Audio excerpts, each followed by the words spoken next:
دو تین باتیں ایسی کہ جو مجھے بہت مطلب آج ہی کے دن میں کوئی 5-6 ایسی باتیں کہ میں حیران ہو جاتا ہوں بعض دفعہ. ایک لفظ ہے بندش جی.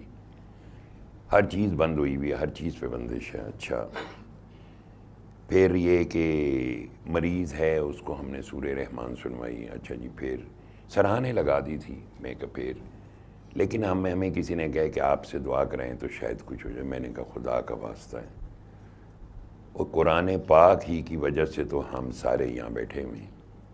یہ اسی قرآن پاک کا اعجاز ہے, یہ اسی کا ساری رحمت ہے.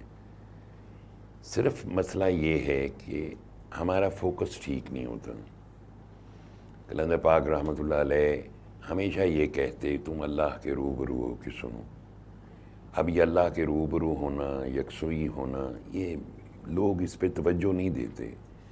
صرف اللہ کا خیال رہ جائے, باقی سارے خیال مٹ جائیں. لیکن اب یہ اتنا مشکل کام ہے کہ کہنا تو بہت آسان لگتا ہے, میرے لیے بھی شاید بولنا بہت آسان ہو, لیکن جب ہم آنکھ بند کرتے ہیں تو ہمارے اندر ایک ہیجان خیزی ہے, ایک طوفان ہے خیالات کا.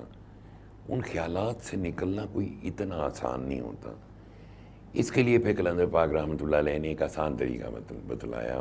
آپ نے فرمایا تمہیں خیالات تنگ کریں گے, تم ایسا کرو جب خیالات تنگ کریں تو اپنے سر کو جھٹکا دو اور اپنے کان جو ہیں تلاوت پہ توجہ دو. کانوں یعنی تمہیں تلاوت سنائی دے.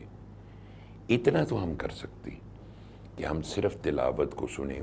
بے شک آتے رہیں خیالات, اب اتنے بھی ہم مثلا دنیا میں پھنسے ہوئے ہوں تو یہ تو نہیں ہو سکتا کہ میں نے کہہ دیا یا کسی نے کہہ دیا تو ایک دم ہی سارے یکسو ہو گئے اور سارے مسائل ہی پھر حل ہو جائے. پھر تو مسئلہ ہی کوئی نہیں رہے گا. وہ اصل میں یہی اندر کی ایک جنگ ہے, اور یہ لگتا بہت آسان ہے کہ لو جی بس 7 دن ایک سنے آتے ایک گئے. وہ پھر 7 دن بعد جو رزلٹ ہوتا ہے وہ بڑا پریشان کن ہوتا ہے, اور پھر بڑا عجیب سا لگتا ہے.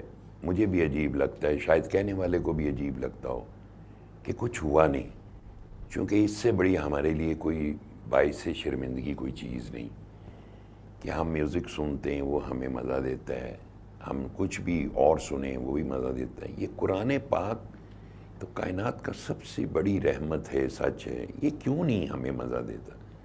تو اس کے لیے یہ والی بات یاد رکھیں کہ اگر آپ اتنے یکسو نہیں ہو سکتے تو کم از کم آپ کے جھٹکا دے کے کوشش کریں کہ تلاوت زیادہ سنیں, کانوں میں آپ کی آواز آئے. چونکہ یہ حاکم کتاب ہے, آپ کو اس کے سمجھنے سے کوئی فرق نہیں پڑنا. چیز وہی ہے جو آپ کی دل کی دنیا بدل دے. اس لیے آپ سرکار فرمایا کرتے تھے قلندر پاک رحمۃ اللہ علیہ کہ تم ایسے سنو کہ تمہارے قلب پہ نازل ہو رہی ہے. یعنی اب یہ قلندر پاک رحمۃ اللہ علیہ تو وہ چونکہ فقیر تھے نا جی, بڑے اللہ کے دوست تھے, وہ تو یہ بات کر سکتے تھے. انہوں نے یہ بات کی, لیکن اس کے بعد انہوں نے یہ کان کو اس طرف لگانے کی بھی بات کی, چونکہ انہیں بہت جلد سمجھ آ گیا کہ ہمارے یہ بس کی بات نہیں ہے کہ ہمارے قلب پہ نازل ہو رہا ہے.